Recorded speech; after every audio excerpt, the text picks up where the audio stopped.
ಹಳೆ ಚಿನ್ನ ತಗೊಕೊಟ್ರೆ ಮೋಸ ಮಾಡೇ ಮಾಡ್ತಾರೆ ನಿಮಗೆ. 20% 25 ಮಾಡ್ತಾರೆ, ಈ 20 15% 20 ಮಾಡ್ತಾರೆ.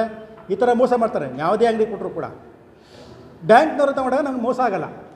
ಒಂದು 200 ರೂಪಾಯಿ ಪೀಸ್ ತೊಗೊಳ್ಳಿ, ಅವರು ಜಸ್ಟ್ ಸರ್ಟಿಫಿಕೇಟ್ ಕೊಡಲಿ. ಇಲ್ಲ ಅವ್ರು ತಗೊಳ್ಳ ಚಿನ್ನ ಅಂತ ತೊಗೊಂಡ್ರೆ ಸರ್ಟಿಫಿಕೇಟ್ ಕೊಡಲಿ, ಎಷ್ಟು ಗ್ರಾಮ್ ಬಾಳುತ್ತೆ ಅಂತ ಹೇಳ್ತಾರೆ. 10 ವರ್ಷಕ್ಕೆ ಕಟ್ಟಾಗತ್ತೆ. ಅದು ಕಟ್ಟಾದಾಗ ಏನಾಗುತ್ತೆ, ನಮ್ಮ ತಂದೆ ತೊಗೊಂಡು ನಾವು ಇರಲಿಲ್ಲ, ಬೆಂಗಳೂರಲ್ಲಿದ್ವಿ, ನಮ್ಮ ತಂದೆ ತೊಗೊಂಡೋಗ್ತಾರೆ. ನೋಡಿ ಸರ್, ನಿಮ್ಮದಲ್ಲಿ ನಿಮ್ಮ ಯಜಮಾನ್ರೆ ನಿಮ್ಮ ತಾಮ್ರ ಮಿಕ್ಸ್ ಮಾಡೋರು ಜಾಸ್ತಿ ಇದ್ದರೆ 25% ತಾಮ್ರ ಮಿಕ್ಸ್ ಮಾಡೋದ್ರಲ್ಲಿ ಏನು ಮಾಡ್ತಾರೆ, ಅದೆಲ್ಲ ಕಳೆದ್ಬಿಟ್ಟು 26 ಗ್ರಾಮ್ಗೆ ಮಂಗಲಸರ ಮಾಡ್ತಾರೆ. ಆ 26 ಗ್ರಾಮ್ ಮಂಗಲಸರ ತೊಗೊಂಡೋಗಿ ಈಗ ಈ ಧನಲಕ್ಷ್ಮಿ ಜ್ಯೂಸಲ್ಲಿ ಈಗ ಕೊಟ್ಟರೆ ಅವರೇನು ಮಾಡ್ತಾರೆ, 20% ಕಾಪ್ ಅಂದ್ಬಿಟ್ಟು ತೆಗೆದುಬಿಟ್ಟು 20 ಗ್ರಾಮ್ ತರ್ತಾರೆ. ಅಂದರೆ 2 ಸಾರಿ ಮಾಡಿಸುವಷ್ಟರಲ್ಲಿ 22 ಗ್ರಾಮ್ ಡಮಾರು. ಯಾರು ದುಡ್ಡದು ಅಲ್ವಾ? ಓಕೆ, ಇದನ್ನೆಲ್ಲ ಕನ್ಸಿಡರ್ ಮಾಡಿದ್ರೆ ಸೆಂಟ್ರಲ್ ಗೌರ್ಮೆಂಟ್ ಅವರು ಒಂದು ರೂಲ್ಸ್ ಮಾಡಿದ್ರು. ಏನಪ್ಪ ಅಂದರೆ ಆರ್ಡಿನರಿ ಚಿನ್ನ ಯಾರು ಕೂಡ ಮಾಡಿಕೊಡ್ಬಾರ್ದು, ಹಾಲ್ ಮಾರ್ಕೇ ಮಾಡಬೇಕು ಅಂತ ಹೇಳ್ತಾರೆ. ಸೆಂಟ್ರಲ್ ಗೌರ್ಮೆಂಟ್ ಆರ್ಡರ್ ತರ್ತಾರೆ. ಓಲಿ ಹಾಲ್ ಮಾರ್ಕ್ ಚಿನ್ನ ಮಾಡಿಸ್ಕೊಳ್ಳೋಣ ಅಂದರೆ ಮಾಡ್ತಾಯಿದ್ದಾರೆ, ಇಲ್ಲ ಅಂತಲ್ಲ, ಮಾಡ್ತಾಯಿದ್ದಾರೆ. ಈ ಧನಲಕ್ಷ್ಮಿ ಜ್ಯುವೆಲ್ಸರೇ ನನಗೆ ಫೋನ್ ಮಾಡ್ತಾರೆ. ನಾನು ಕೋರ್ಟಿಗೆ ಕೇಸ್ ಹಾಕಿ ನೋಟಿಸ್ ಕಳಿಸ್ತೀನಿ ಅವ್ರಿಗೆ. ನೋಟಿಸ್ ಕಳಿಸಿದಾಗ ಫೋನ್ ಮಾಡ್ತಾರೆ ನನಗೆ ಕನ್ವಿನ್ಸ್ ಮಾಡೋಕ್ಕೆ. ಸರ್ ನಾವು ಒಬ್ಬರೇ ಹಿಂಗೆ ಮಾಡೋಕ್ಕಲ್ಲ ಸರ್, ಸುಮಾರು ಜನ ಎಲ್ಲ ಮೋಸ ಮಾಡ್ತಾರೆ ಸರ್ ಹೇಳ್ತಾರೆ ಅವರು. 70% ಚಿನ್ನ ಕೊಟ್ಬಿಟ್ಟು ಹಾಲ್ ಮಾರ್ಕ್ ಅಂತ ಸೀಲ್ ಹಾಕ್ಬಿಟ್ಟಿದ್ದಾರೆ ಸರ್, ನಾನು ಏನು ಮಾಡಲಿ ಅಂತಾರೆ. ನೀವು ಇವತ್ತು ಹಾಲ್ ಮಾರ್ಕ್ ಅಂತ ಹೋಗಿ ತಗೋತೀರ ನೀವು. 70% ಚಿನ್ನ ಕೊಟ್ಬಿಟ್ಟು ಹಾಲ್ ಮಾರ್ಕ್ ಅಂತ ಸೀಲ್ ಹಾಕ್ಬಿಟ್ಟಿದ್ದಾರೆ ಸರ್, ನಾನು ಏನು ಮಾಡಲಿ ಅಂತಾರೆ. ರೆಕಾರ್ಡಿಂಗ್ ಇದೆ, ನಾನು ರೆಕಾರ್ಡಿಂಗ್ ಮಾಡ್ಕೊಂಡು ಅವ್ರು ಮಾತಾಡೋದು, ಚಿನ್ನದ ಅಂಗಡಿಯವರೇ ಮಾತಾಡಿರೋದು. ನೀವು ಅದು ತೊಗೊಂಡ್ರು ಸೇಫ್ ಇಲ್ಲ, ಹಾಲ್ ಮಾರ್ಕ್ ಚಿನ್ನ ತೊಗೊಂಡು ಕೂಡ ನೀವು ಸೇಫ್ ಇಲ್ಲ.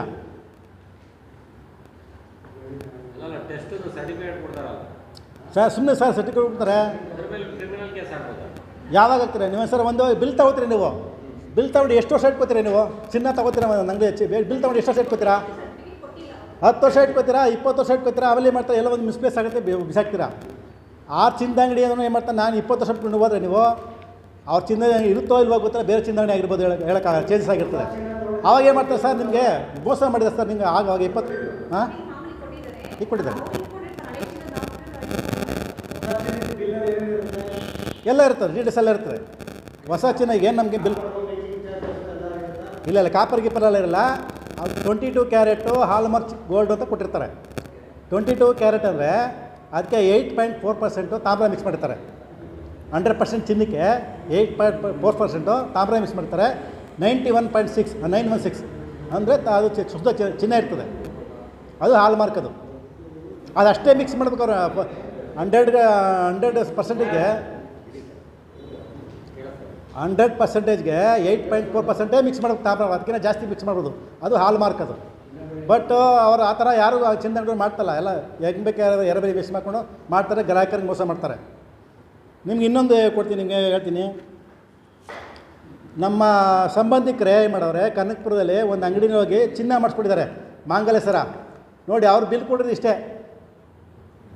ಅವ್ರೇನು ಮಾಡ್ತಾರೆ ಅವ್ರು ಹೇಳ್ತಾರೆ, ಮಿಸ್ಗೈಡೆನ್ಸ್ ಮಾಡ್ತಾರೆ. ನೀವು ಅಂಗಡಿಲಿ ಹೋಗಿ ತಗೊಂಡ್ರೆ ನಿಮಗೆ ಟ್ಯಾಕ್ಸ್ ಎಲ್ಲ ಹಾಕ್ತಾರೆ, ಟ್ಯಾಕ್ಸ್ ಎಲ್ಲ ಹೋಗ್ಬಿಡುತ್ತೆ, ಸಿಕ್ಕಾಬಿಟ್ಟು ದುಡ್ಡು ಲಾಸ್ ಆಗುತ್ತೆ ಅಂತ ಮಿಸ್ಗೈಡೆನ್ಸ್ ಮಾಡ್ಬಿಟ್ಟು ಅವರೇ ಮಾಡ್ಕೊಡ್ತಾರೆ. ಏನು 3% ಅಷ್ಟೇ. ನಾವು ಗೌರ್ಮೆಂಟ್ ಕಟ್ಟಬೇಕಂದ್ರೆ ಎಷ್ಟು 3% ಅಂದರೆ ಲಕ್ಷಕ್ಕೆ 3,000 ರೂಪಾಯಿ ನಾವು ಕಟ್ತೀವಿ. ಒಂದು 5 ಲಕ್ಷ ರೂಪಾಯಿ 5 ಲಕ್ಷ ರೂಪಾಯಿ ಒಡವೆ ತಗೊಂಡ್ರೆ ಒಂದು 15,000 ಕಟ್ತೀವಿ, ನಮಗೇನು ತೊಂದರೆ ಇಲ್ಲ. ಆದರೆ ನೀವು 5 ಲಕ್ಷ ರೂಪಾಯಿ ಒಡವೆ ನಾವು ಹೊರಗಡೆ ಹೋಗಿ ತಗೊಂಡ್ರೆ ನಿಮಗೆ ಮಿನಿಮಮ್ ಇಲ್ಲ 50,000 ರೂಪಾಯಿ ಲಾಸ್ ಮಾಡಿರ್ತಾರೆ ನಿಮಗೆ. ಯಾಕಂದರೆ ಬೇರೆ ತಾಮ್ರ ಮಿಕ್ಸ್ ಮಾಡಿರ್ತಾರೆ, ಏನು ಬೇಕಾದ್ರೂ ಮಾಡಿರ್ತಾರೆ ಅವರು. ನೋಡಿ, ಇದು ತೊಗೊಂಡಿದ್ದಾರೆ, ನಮ್ಮ ಸಂಬಂಧಿಕರೇ ತೊಗೊಂಡಿದ್ದಾರೆ. ಒಂದು ಮಾಂಗಲ್ಯ ತೊಗೊಂಡಿದ್ದಾರೆ 40 ಗ್ರಾಮ್ಗೆ. ಜಸ್ಟ್ ನೋಡಿ ಈ ಥರ ಬಿಲ್ ಹಾಕ್ಕೊಟ್ಟಿದ್ದಾರೆ, ಒರಿಜಿನಲ್ ಬಿಲ್ ಕೊಟ್ಟಿಲ್ಲ. ಈ 10 ವರ್ಷ ಬಿಟ್ಟು ಕೊಟ್ಟೋಗ್ಬಿಟ್ಟು ತೊಗೊಂಡೋಗಿ ಕೇಳಿದ್ರೆ ನಮ್ಗೆ ಗೊತ್ತೇ ಇಲ್ಲ ಸರ್ ಯಾರು ಬರ್ಕೊಟ್ಟಿದ್ದಾರೆ ಅಂತ ಅಂತಾರೆ. ಅವಾಗ ಏನು ಮಾಡ್ತಾರೆ, ನಿಮ್ಮ ಚೇನ್ ಆ್ಯಸ್ ಇಟ್ ಈಸ್ ನೋಡಿ, ನಿಮ್ಮ ತಾಮ್ರ ಜಾಸ್ತಿ ಮಿಕ್ಸ್ ಮಾಡಿದ್ದಾರೆ ಮಾಂಗಲ್ಯದಲ್ಲಿ ಅಂತ ಹೇಳ್ಬಿಟ್ಟು ಮತ್ತೆ ಅದರಲ್ಲಿ ಕಳೀತಾರೆ. ಈ ಥರ ಮೋಸ ಮಾಡ್ತಾರೆ. ಇದು ತಾಲೂಕು ಲೆವೆಲ್ ನಡೀತಾರೆ. ಈಗ ಬೆಂಗಳೂರಲ್ಲಿ ಏನು ನಡೀತದೆ ಗೊತ್ತಿಲ್ಲ, ಒಟ್ಟು ತಾಲೂಕು ಲೆವೆಲ್ ನಡೀತದೆ. ಈಗ ರಾಮನಗರ, ಕನಕಪುರ ಈ ಥರ ತಾಲೂಕು ಲೆವೆಲಲ್ಲಿ ಈ ಥರ ವಿತೌಟ್ ಬಿಲ್ಲು ಮಾಡಿಕೊಡ್ತಾರೆ. ಅದೇ ಸರ್, ಇದು ಇಡೀ ದೇಶಕ್ಕೆ ಗೊತ್ತಾಗಬೇಕು ಹೆಂಗೆ ಮೋಸ ಮಾಡ್ತಾರೆ ಅಂತ. ನೋಡಿ, ಜನಗಳು ಮೋಸ ಹೋಗಬೇಡಿ ಹೇಳ್ತಾ ಇದ್ದೀನಿ, ಮೋಸ ಹೋಗಬೇಡಿ. ನೀವು ಹಳೆ ಚಿನ್ನ ಕೊಟ್ಟರೆ, ಅಂಗಡಿಯಲ್ಲಿ ಹಳೆ ಚಿನ್ನ ಕೊಟ್ಟರೆ ನೀವು ಖಂಡಿತ ನೀವು ಬಿಲ್ ತಗೊಳ್ಳಿ. ನೀವು ಯಾವುದೇ ಕಾರಣಕ್ಕೂ ವೈಟ್ ಪೇಪರ್ ಬರೆದೇ ತಗೋಬೇಡಿ, ಬಿಲ್ ತಗೊಳ್ಳಿ. ಮತ್ತು ನಾನು ಸರ್ಕಾರಕ್ಕೆ ನಾನು ಆಗ್ರಹ ಪಡಿಸ್ತೀನಿ, ಏನು ಗೊತ್ತಾ, ಎಲ್ಲೇ ನೀವು ಹಳೆ ಚಿನ್ನ ಮಾರೋರಿಗೆ ಬಿಲ್ ಕೊಡಬೇಕು. ಮತ್ತು ಇನ್ನೊಂದು ಏನು ಗೊತ್ತಾ, ಈಗ ಬ್ಯಾಂಕಲ್ಲೆಲ್ಲ ಈಗ ಚಿನ್ನ ಅಡ ಇಟ್ಕೊಂಡು ದುಡ್ಡು ಕೊಡ್ತಾಯಿದ್ದಾರೆ. ಮೊದಲೇ ನೋಡಿ ಎಲ್ಲ ರಾಜಸ್ಥಾನ ಮಾರೋಡಿಸ್ ಎಲ್ಲ ಬಂದ್ಬಿಟ್ಟು ಇಲ್ಲಿ ಸಣ್ಣ ಸಣ್ಣ ಅಂಗಡಿ ಇಟ್ಕೊಂಡಲ್ಲ 3% 4% ಬಡ್ಡಿ ಕೊಟ್ಕೊಂಡು ನಮ್ಮ ಚಿನ್ನ ತೊಗೊಂಡು 2 ಲಕ್ಷ ರೂಪಾಯಿ ಚಿನ್ನ ತೊಗೊಂಡಿಗೆ ಇಟ್ಟರೆ 1 ಲಕ್ಷ ರೂಪಾಯಿ ನಮ್ಗೆ ಕೊಡೋರು ಅವರು 3% 4% ಹಾಕಿ ಚೆನ್ನಾಗಿ ಜಡಿತಾ ಇದ್ರು ಅವರು ವಸೂಲು ಮಾಡ್ತಾಯಿದ್ರು. ಕೊನೆಗೆ ಅವರು ಒಡವೆ ಬಿಡಿಸ್ಬೇಕಾಗಿದೆ ಅವ್ರಿಗೆ ಬಿಟ್ಬಿಡ್ತಾಯಿದ್ರು. ಆ ಥರ ಸಾವಿರಾರು ಕೋಟಿ ಲೂಟಿ ಮಾಡಿದ್ದಾರೆ ಯಾರು ಮಾರ್ವಾಡಿಗಳು. ಹೀಗೆ ಮಾಡ್ತಾರೆ, ಬ್ಯಾಂಕ್ನಲ್ಲೇ ನಮ್ಮ ಚಿನ್ನ ಇಟ್ಕೊಂಡು 70 ಪೈಸೆಗೆ 80 ಪೈಸೆಗೆ ಬಡ್ಡಿ ಕೊಡ್ತಾರೆ. ಯಾವುದು ಒಳ್ಳೆ ಕೆಲಸ ಈಗ ಮಾಡ್ತಾರದವರು ಬ್ಯಾಂಕ್ನವರು. ಅದೇ ರೀತಿ ನಾನು ಇಷ್ಟಪಡ್ತೀನಿ ಗೊತ್ತಾ, ಕೇಳೋಕ್ಕೆ ಇಷ್ಟಪಡ್ತೀನಿ ಅಂದರೆ ಬ್ಯಾಂಕ್ನಲ್ಲಿ ನಮ್ಮ ಹಳೆ ಚಿನ್ನ ತೊಗೊಳ್ಳಿ ಅವರೇನೆ. ಏನು ಅವರು ಚಿನ್ನ ಮಾಡ್ತಾರೆ ಬ್ಯಾಂಕಲ್ಲಿ, ಚಿನ್ನ ಕಾಯಿನ್ಸ್ ಮಾಡ್ತಾರೆ. ಅದೇ ರೀತಿ ಹಳೆ ಚಿನ್ನ ತಗೋಬೇಕು ಅವ್ರು ಬ್ಯಾಂಕಲ್ಲಿ. ಇಲ್ಲ ಅವ್ರು ಬ್ಯಾಂಕಲ್ಲಿ ಈ ಥರ ಮಿಷಿನ್ ಇಟ್ಕೊಂಡು ಸ್ಕ್ಯಾನಿಂಗ್ ಮಿಷಿನ್ ಇಟ್ಕೊಂಡು ಒಂದು 250 ರೂಪಾಯಿ 350 ರೂಪಾಯಿನೋ ತೊಗೊಂಡು ಒಂದು ಸರ್ಟಿಫಿಕೇಟ್ ಕೊಡಲಿ, ಇಷ್ಟು ಗ್ರಾಮ್ ಇವ್ರದ್ದು ಚಿನ್ನ ಇದೆ, ಇಷ್ಟು ಪರ್ಸೆಂಟೇಜ್ ತಾಮ್ರ ಇದೆ, ಇಷ್ಟು ವ್ಯಾಲ್ಯೂ ಬಾಳುತ್ತೆ ಅಂದ್ಬಿಟ್ಟು ಅವರು ಸರ್ಟಿಫಿಕೇಟ್ ಕೊಟ್ಟರೆ ಅವ್ರು ಎಲ್ಲಿ ಬೇಕಾದ್ರೂ ಮಾಡ್ಕೋಬೋದು ಆ ದುಡ್ಡಿಗೆ. ಆ ಥರ ಸರ್ಕಾರ ಆದೇಶ ತರಬೇಕು ಇಡೀ ದೇಶದಲ್ಲಿ. ಅವ್ರು ತಗೋಬಾರ್ದು. ಈ ಥರ ನೀವು ಸರ್ಕಾರಕ್ಕೆ ಮನವಿ ಸಲ್ಲಿಸ್ಬೇಕು, ನೀವು ಹೇಳಬೇಕು. ನೀವು ಸರ್ ಕೋರ್ಟಲ್ಲಿ ನೀವು ಕೇಳ್ತಾ ಇರೋದು ಕರೆಕ್ಟು. ನಾನೇ ವಾದ ಮಾಡಿದ್ದು ಕೋರ್ಟಲ್ಲಿ, ನಾನೇ ವಾದ ಮಾಡಿದ್ದು. ಲಾಯರ್ ಇಟ್ಕೊಂಡೆ, ಲಾಯರ್ ಜಸ್ಟ್ ನಾನು ಅಪ್ಲಿಕೇಶನ್ ಹಾಕೋಕ್ಕೆ ಲಾಯರ್ ಇಟ್ಕೊಂಡಿದ್ದೆ ಅಷ್ಟೇ ಹೊರತು ಆರ್ಗ್ಯುಮೆಂಟ್ ಮಾಡೋಕ್ಕೆಲ್ಲ ನಾನೇ ಆರ್ಗ್ಯುಮೆಂಟ್ ಮಾಡಿದ್ದು. ಹಾಗಾಗಿ ಇವರು ಟೆಕ್ನಿಕಲ್ ಪಾಯಿಂಟ್ಸ್ ಎಲ್ಲ ಗೊತ್ತಾಗಲ್ಲ, ಅದಕ್ಕೆ ನಾನೇ ಆರ್ಗ್ಯೂ ಮಾಡಿದೆ. ಅವ್ರು ನಾನು ಏನು ಆರ್ಗ್ಯೂ ಮಾಡಿದ್ನೋ ಅದು ತಕ್ಕ ಒಪ್ಕೊಂಡಿದ್ದಾರೆ, ಕೋರ್ಟ್ನವ್ರು ಆದೇಶ ಕೊಟ್ಟಿದ್ದಾರೆ, ಪರಿಹಾರ ಕೊಟ್ಟಿದ್ದಾರೆ. ನಾನೇನು 14,000 ಚಿಲ್ಲರೆ, ನಂದು 26 ಗ್ರಾಮ್ಗೆ ಆಗಿನ ಇದರಲ್ಲಿ ಒಂದು 500 ಚಿಲ್ಲರೆ ಅದು ಬರುತ್ತೆ, ಡಿಫ್ರೆನ್ಸ್ ಅಮೌಂಟ್ ಬರುತ್ತೆ ಆಗಿನ ರೇಟಿನಲ್ಲಿ. ಈಗಿನ ರೇಟಲ್ಲಿ 600 ರೂಪಾಯಿ ಬರುತ್ತೆ. ಚಿನ್ನ ರೇಟ್ ಜಾಸ್ತಿ ಆದಾಗಲ್ಲ ಇದು ಕೂಡ ಜಾಸ್ತಿ ಆಗುತ್ತೆ. ಹಳೆ ಚಿನ್ನದ ಇದು ಮಾಮೂಲಿ ಡಿಫ್ರೆನ್ಸ್ ಬರುತ್ತಲ್ಲ, 24, 22 ಕ್ಯಾರೆಟ್ ಡಿಫ್ರೆನ್ಸ್ ಬರುತ್ತಲ್ಲ, ಅದು ಕೂಡ ಜಾಸ್ತಿ ಆಗ್ತಿರ್ತದೆ. 7,000 ರೂಪಾಯಿ 700 ರೂಪಾಯಿ ಡಿಫ್ರೆನ್ಸ್ ಆಗುತ್ತೆ, 6,000 ರೂಪಾಯಿ 600 ರೂಪಾಯಿ ಡಿಫ್ರೆನ್ಸ್ ಬರುತ್ತೆ, 5,000 ರೂಪಾಯಿ 500 ರೂಪಾಯಿ ಡಿಫ್ರೆನ್ಸ್ ಬರುತ್ತೆ. ಈಗಿನ ರೇಟ್ನಲ್ಲಿ 600 ರೂಪಾಯಿ ಡಿಫ್ರೆನ್ಸ್ ಇದೆ. 24 ಕ್ಯಾರೆಟ್ಗೂ 22 ಕ್ಯಾರೆಟ್ಗೂ 600 ರೂಪಾಯಿ ಡಿಫ್ರೆನ್ಸ್ ಇದೆ. ಅವು ನಾವು ಹಳೆ ಚಿನ್ನ ಕೊಟ್ಟಾಗ 1 ಗ್ರಾಮಲ್ಲಿ 600 ರೂಪಾಯಿ ದುಡ್ಡು ಹೊಡಿತಾರೆ. ಈಗಿನ ರೇಟ್ 600 ರೂಪಾಯಿ ದುಡ್ಡು ಅವ್ರು ಹೊಡಿತಾರೆ. ಪ್ರತಿ ಗ್ರಾಹಕ ತಾವು ದುಡ್ಡು ಹೊಡಿತಾರೆ ಅವರು. ಇದು ಒಬ್ಬರು ದೇಶದಲ್ಲಿ ಹಿಡಿದು ಒಬ್ರಿಗೂ ಕೂಡ ಗೊತ್ತಿಲ್ಲ, ಇದು ಒಬ್ರಿಗೂ ಗೊತ್ತಿಲ್ಲ, ಯಾರು ಕೂಡ ಕೇಳುವಿಲ್ಲ ಅದನ್ನು.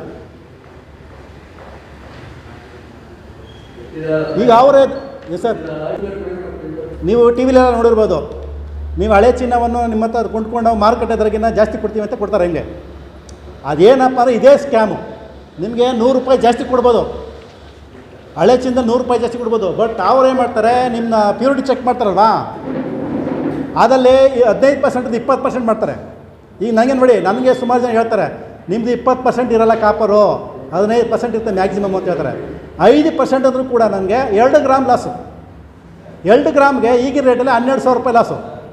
2 ಗ್ರಾಮು 20% ಇರಲ್ಲ. ಅವ್ರು ಹೇಳ್ದು ಒಪ್ಕೋಬೇಕು. ನಾವು ಏನು ಮಾಡ್ತೀವಿ, ಅವ್ರದ್ದು ಸ್ಕ್ಯಾನಿಂಗ್ ಮಿಷನ್ ಅವ್ರು ಹೇಳ್ದು ಒಪ್ಕೋಬೇಕು ನಾವು. ಏನು ಸರ್, 24 ಕ್ಯಾರೆಟಲ್ಲಿ 99% 9 ಚಿನ್ನ ಇರುತ್ತೆ, ಅದು ತಾಮ್ರ ಇರಲ್ಲ. ಅದರಲ್ಲಿ ತಾಮ್ರ ಇರಲ್ಲ. ಬಂದ ಮೇಲೆ ನನಗೆ ನಾನು ಮಾಮೂಲಿ ಅಂಗಡಿಗೆ ಹೋಗ್ತೀನಿ. ಅಂಗಡಿ ಹೋಗಿ ಕೇಳಿದಾಗ ಅವರು ಸಿಕ್ಕಾಬಿಟ್ಟು ಅವ್ರು ದಬಾಯಿಸ್ತಾರೆ. ಅವ್ರ ಭಾಷೆಲೆಲ್ಲ ಹೇಳ್ತಾರೆ, ಹಂಗೆ ನಮಗೆ ಅರ್ಥ ಆಗಂಗೆ ಹೇಳಲ್ಲ ಅವರು. ಅವ್ರ ಭಾಷೆಲೆಲ್ಲ ಹೇಳ್ತಾರೆ, ಎಷ್ಟೇ ಹೇಳಿದ್ರು ಕೂಡ ಕೇಳಲ್ಲ. ನಾವು ಕೊಡೋದೇ ಈ ರೇಟು, ಎಲ್ಲೂ ಕೂಡ ಕೊಡಲ್ಲ ಅಂತ ಹೇಳ್ತಾರೆ. ಸರಿ, ನಾನೇನು ಮಾಡ್ತೀನಿ, ನೀವು ನೋಡಿ ನಾನು ನಂಗೆ ಮೋಸ ಆಗಿದೆ, ನೀವೆಲ್ಲ ತೆಗೆದು ಎಲ್ಲ ಕಳೆದ ಮೇಲೆ ಎಲ್ಲ ತಾಮ್ರ ಎಲ್ಲ ಕಗಳೆಲ್ಲ ತೆಗೆದ ಮೇಲೆ ಅಂತ ಪರಿಶುದ್ಧ ಚಿನ್ನ ಆಯಿತು. ಪರಿಶುದ್ಧ ರೇಟ್ ಕೊಡ್ಬೇಕು. ನೀವು ಯಾಕೆ ಕೊಡಲ್ಲ ಅಂತ ಕೇಳಿದ್ರೆ ನಾವು ಕೊಡಲ್ಲ ಅಂತಾರೆ. ನೀವೇನು ಮಾಡ್ತೀರೋ ಮಾಡ್ಕೋಗಿದ್ದಾರೆ. ಸರಿ, ನಾನು ಅವತ್ತೇ ಚಾಲೆಂಜ್ ಮಾಡ್ತೀನಿ ಅವ್ರಿಗೆ. ಆಯಿತು, ನಿಮಗೆ ನಾನು ಕನ್ಸ್ಯೂಮರ್ ಕೋರ್ಟ್ ಹೋಗ್ತೀನಿ, ಅಲ್ಲಿ ನಾನು ಕೇಳ್ತೀನಿ, ನ್ಯಾಯ ಕೇಳ್ತೀನಿ. ಕನ್ಸ್ಯೂಮರ್ ಕೋರ್ಟಲ್ಲಿ ಮಾಡ್ಬಿಟ್ಟು ಏನು ಮಾಡ್ತೀನಿ, ಕನ್ಸ್ಯೂಮರ್ ಕೋರ್ಟ್ ಬಂದು ಕೇಸ್ ಹಾಕ್ತೀನಿ. ಆ ಕನ್ಸ್ಯೂಮರ್ ಕೋರ್ಟ್ ಕೇಸು 6 ತಿಂಗಳು ಇಲ್ಲೇ ಕನ್ಸ್ಯೂಮರ್ ಕೋರ್ಟ್ 6 ತಿಂಗಳು ಕೇಸ್ ನಡೆಯುತ್ತೆ. ಈಗ ನನ್ನಂತೆ ಆದೇಶ ಬಂದಿದೆ, ನನ್ನ ಪರವಾಗಿ ಆದೇಶ ಬಂದಿದೆ. ಅವ್ರೇನು ಕಟ್ಕೊಡ್ಬೇಕೋ, ನಾನು ಏನು ಕೇಳಿದ್ನೋ ಅಂತ ಅಮೌಂಟ್ ಕೊಟ್ಟಿದ್ದಾರೆ. ಮತ್ತು ಇನ್ನೊಂದು ಹೇಳಕ್ಕೆ ಬಯಸ್ತೀನಿ ನಿಮಗೆ, ಅವರು ಹಳೆ ಚಿನ್ನ ತೊಗೋತಾರೆ ನಮ್ಮ ಹತ್ರ. ಗ್ರಾಹಕರ ತಾವು ಹಳೆ ಚಿನ್ನ ತೊಗೊಂಡ್ರೆ ಯಾರು ಕೂಡ ಬಿಲ್ ಕೊಡಲ್ಲ. ನೀವು ಯಾವುದೇ ಥ್ರೂಔಟ್ ಇಂಡಿಯಾ ಎಲ್ಲೇ ಹೋಗಿ ಯಾವುದೇ ಚಿನ್ನದಂಗಡಿ ಹೋಗಿ ನಿಮಗೆ ಹಳೆ ಚಿನ್ನಕ್ಕೆ ಬಿಲ್ ಕೊಡಲ್ಲ. ಜಸ್ಟ್ ವೈಟ್ ಪೇಪರಲ್ಲಿ ಬರೆದುಬಿಟ್ಟು ನಮ್ಮದನ್ನೇ ಅದು ಬಿಸಾಕ್ತಾರೆ. ನೀವೇನು ಅಂತ, ನೀವು ಎಷ್ಟು ಚಿನ್ನ ಕೊಟ್ಟಿದ್ದೀವಿ, ಎಷ್ಟು ಚಿನ್ನ ಮಾರಿದ್ದೀವಿ ಅಂತ ಕೂಡ ನೀವು ಅರ್ಥ ನೀವು ಕೇಳೋಕ್ಕಾಗಲ್ಲ. ನೋಡಿ, ಇದು ಹಳೆ ಚಿನ್ನ ಕೊಟ್ಟಿರೋದಕ್ಕೆ ಇದು ಬಿಲ್ಲು, ನನ್ನ ಬಿಲ್ಲು. ಇದು ಹೇಗಪ್ಪ ನನಗೆ ಸಿಕ್ತು ಅಂದರೆ, ನಾನು 3 ಡೇಸ್ ಬಿಟ್ಕೊಂಡು ಹೋಗಿ ಅಂಗಡಿನೊಳಗೆ ಗಲಾಟೆ ಮಾಡ್ತೀನಿ. ಹೋಗಿ ನಾನು ಗಲಾಟೆ ಮಾಡಬೇಕಾದ್ರೆ ಅವರೇ ಮಾಡ್ತಾರೆ, ನನಗೆ ಕನ್ವಿನ್ಸ್ ಮಾಡೋಕ್ಕೆ ಅವರು ಪರ್ಸನಲ್ ಇಟ್ಕೊಂಡಿರ್ತಾರೆ ಬಿಲ್ಲ. ಇದು ಅವ್ರ ಪಾರ್ಟ್ನರ್ಗೆ ತೋರ್ಸೋಕ್ಕೆ ಏನೋ ಇರ್ತಾವೆ. ಅವ್ರ ಇದು ಪರ್ಸನಲ್ ಇಟ್ಕೊಡ್ತಾರೆ, ಕಂಪ್ಯೂಟರ್ನೆಲ್ಲ ಸೇವ್ ಮಾಡ್ಕೊಂಡಿರ್ತಾರೆ ಪರ್ಸನಲ್. ಯಾರ ಹತ್ರ ಎಷ್ಟು ಚಿನ್ನ ತೊಗೊಂಡಿದ್ದೀವಿ ಬಿಟ್ಟು ಅದನ್ನು ತಂದು ನನಗೆ ತೋರಿಸ್ತಾರೆ. ನೋಡಿ ಸರ್ ನೀವು ಇಷ್ಟು ಚಿನ್ನ ಕೊಟ್ಟಿದ್ದೀರಾ, ನಾವು ಇಷ್ಟು ಲೆಸ್ ಮಾಡಿದ್ದೀವಿ ಈ ಥರ ಅಂತ ನನಗೆ ಕನ್ವಿನ್ಸ್ ಮಾಡೋಕ್ಕೆ ಬರ್ತಾರೆ. ಆವಾಗ ಅದನ್ನು ನಾನು ತೆಗೆದು ಮಾಡಿಕೊತೀನಿ ಇಸ್ಕೊಂಡು. ಅದು ಕೂಡ ಅವರು ಡೇಟು ಮೇಲೆಲ್ಲ ಅರ್ಧಿ ಕೊಡ್ತಾರೆ, ಡೇಟು ಗೀಟು ಎಲ್ಲ ಅರ್ದು ಕೊಡ್ತಾರೆ ಅವರು. ಅದನ್ನು ಇದನ್ನು ಇಲ್ಲ ಅಂದಿರ ನಾನು ಇವತ್ತು ಕೂಡ ಕನ್ಸ್ಯೂಮರ್ ಕೋರ್ಟ್ಗೆ ಕೇಸ್ ಹಾಕಿ ನಾನು ಕಾಯ್ತಾ ಇರಲ್ಲ. ನಾನು ಇದನ್ನು ಗ್ರಾಹಕರಿಗೆ ಯಾರೂ ಕೂಡ ಕೊಡಲ್ಲ. ಇದನ್ನು ಹಳೆ ಚಿನ್ನ ಕೊಟ್ಟೋದಕ್ಕೆ ಬಿಲ್ಲ ಯಾರೂ ಕೂಡ ಕೊಡಲ್ಲ. ಜಸ್ಟ್ ವೈಟ್ ಪೇಪರ್ ಬರೆದುಬಿಟ್ಟು ಅರ್ಧಿಸಾಕ್ತಾರೆ, ನಿಮ್ಮ ಮುಂದೆ ಕಣ್ಣು ಮುಂದೆ ಅರ್ಧಿಸಾಕ್ತಾರೆ. ಇದಕ್ಕೆ ನಾನು ಇವತ್ತು ನನ್ನ ಕೇಸಲ್ಲಿ ಕೋರ್ಟ್ ಹಾಕಿ ನನ್ನಂತೆ ನಾನು ಗೆದ್ದಿದ್ದೀನಿ. ನಾನು ನೋಡಿ, ಥ್ರೂಔಟ್ ಇಂಡಿಯಾ ಸಾವಿರಾರು ಕೋಟಿನ ಗ್ರಾಹಕರಿಗೆ ಚಿನ್ನದಂಗಡಿಯವ್ರು ಮೋಸ ಮಾಡ್ತಾರೆ. ಕಣ್ಣು ಮುಂದೆ ನಮ್ಮಷ್ಟು ಜನಗಳಿಗೆ ಯಾರಿಗೂ ಗೊತ್ತಾಗ್ತಲ್ಲ ಇದನ್ನು. ನೋಡಿ, ಇಡೀ ದೇಶದಲ್ಲಿ 70%ಗಿಂತ ಜಾಸ್ತಿ ಹಳೆ ಚಿನ್ನ ಇದೆ. ಇಡೀ ದೇಶದಲ್ಲಿ 70%ಗಿಂತ ಜನಗಳ ಹತ್ರ ಜಾಸ್ತಿ ಇದೆ. ನೀವು ಯಾವಾಗೆ ತೊಗೊಂಡು ಕೊಟ್ಟರು ಕೂಡ ಅವ್ರು ಇದೇ ಕೆಲಸ ಮಾಡೋದು. ಇದನ್ನು ನಾವು ಸರ್ಕಾರ ಗಮನಕ್ಕೆ ತರಬೇಕು. ಜನಗಳಿಗೆ ಮೋಸ ಆಗಬಾರ್ದು. ಕೊಟ್ಟಕ್ಕೆ ಹಿಂಸಾಕ್ತಾರೆ, ಮುಂದೆ ಹಿಂಸಾಕ್ತಾರೆ. 50 ರೂಪಾಯಿ ಮಾಡಿಕೊಳ್ಳಲ್ಲ ಅವರು, ಬೇಗ ತೊಗೊಂಡೋಗಿದ್ದಾರೆ. ಆಯಿತಾ? ಅದಕ್ಕೆ 2400 ರೂಪಾಯಿ ಬಿಲ್ ಹಾಕಿದ್ದಾರೆ. ಯಾರು ದುಡ್ಡದು? ಆಯ್ತು, ಓಕೆ, 100 ರೂಪಾಯಿ ಅಳಿಬಿಡುತ್ತಾ, ಅವ್ರು ಖರ್ಚು ಒಂದು 300 ರೂಪಾಯಿನೇ ತೊಗೊಳ್ಳಿ, 400 ರೂಪಾಯಿ ತೊಗೊಳ್ಳಿ. 2000 ರೂಪಾಯಿ ಹೋಯ್ತಾ ದುಡ್ಡಲ್ಲಿ ಬರೀ ಒಂದು ಉಂಗುರಕ್ಕೆ ತೂಕ ಅದು ಸೇಮ್ ತೂಕ, ತೂಕನ ಸೇರಿಸ್ಕೊಟ್ಟಿರ್ತಾರೆ. 6 ಗ್ರಾಮ್ ಅಂದರೆ 6 ಗ್ರಾಮ್ ತೂಕ ತಗೋತಾರೆ. ಅದು ಅರಳು ಬಂದು ಅರ್ಧ ಗ್ರಾಮ್ ಬರುತ್ತೆ. ಅರ್ಧ ಗ್ರಾಮ್ ಚಿನ್ನ ಹೋಯ್ತು, 3000 ರೂಪಾಯಿ ದುಡ್ಡು ಹೋಯ್ತು. ಅರಳುದು 2400 ರೂಪಾಯಿ ಅದು ಹೋಯ್ತು. ಪ್ರತಿಯೊಂದು ಸ್ಟೇಜಲ್ಲಿ ಕೂಡ ನನಗೆ ಮೋಸ ಮಾಡ್ತಾರೆ. ಈ ಹಳೆ ಚಿನ್ನದಂತೂ ಭಯಂಕರ ಮೋಸ ಮಾಡ್ತಾ ಇದ್ದಾರೆ. ನೀವು ಇವತ್ತು ಹೋದ್ರೆ ನೀವು ಮೋಸ ಮಾಡ್ತಾರೆ. ಈಗ ಅದಕ್ಕೆ ಎಲ್ಲ ಪ್ರತಿಯೊಬ್ಬರು ಕೇಳಬೇಕು, ನೀವು ಅಂಗಡಿ ಇವತ್ತು ಕೇಳಬೇಕು, ನಮ್ಗೆ ಈ ರೇಟ್ ಕೊಡಪ್ಪ, ನಮ್ಗೆ ಎಲ್ಲ ಕಟ್ಟಿದೆಯಾ ತಾನೆ, ನಮ್ಮ ಪ್ಯೂರ್ ಚಿನ್ನ ಆಯ್ತಲ್ವ, 24 ಕ್ಯಾರೆಟ್ ಚಿನ್ನ ಆಯಿತು, ಕೊಡಿ ರೇಟು. ಮೋಸ ಇನ್ನೊಂದು ಸರ್, ಸಾವಿರಾರು ಕೋಟಿ ಲೂಟಿ ಮಾಡ್ತಾರದು, ಸಾವಿರಾರು ಕೋಟಿ ಲೂಟಿ ಮಾಡ್ತಾರೆ. ಬಿಲ್ಲು ಕೊಡಲ್ಲ. ನೋಡಿ, ಈಗ ಇವರು ದಾಖಲೆ ಕೊಟ್ಟಾರೆ, ಧನಲಕ್ಷ್ಮಿ ಜ್ಯೂಸ್ ಅವರು ದಾಖಲೆ ಕೊಟ್ಟವ್ರೆ ಕೋರ್ಟ್ಗೆ. ಅವರೇಜ್ ದಿನ 100 ಗ್ರಾಮ್ ಚಿನ್ನ ಬರುತ್ತೆ, ಹಳೆ ಚಿನ್ನ. ಅವರೇಜ್ ಹಳೆ 100 ಗ್ರಾಮ್ ಅಂದರೆ ತಿಂಗಳಿಗೆ 3 kg ಚಿನ್ನ ಆಯಿತು. 3 kg ಚಿನ್ನಕ್ಕೆ 1 ಗ್ರಾಮ್ಗೆ 600 ರೂಪಾಯಿ ಅಂದರೆ 18 ಲಕ್ಷ ರೂಪಾಯಿ ದುಡ್ಡು ಆಯಿತು. 3 kg ಹಣ್ಣು ಇಟ್ಕೊಳ್ಳಿ, 3 ಬೇಡ 1 kgನೇ ಇಟ್ಕೊಳ್ಳಿ, 6 ಲಕ್ಷ ರೂಪಾಯಿ ದುಡ್ಡು ಆಯಿತು ಹಳೆ ಚಿನ್ನದಲ್ಲಿ. ಯಾರು ದುಡ್ಡದು? ನಮ್ಮ ದುಡ್ಡದು.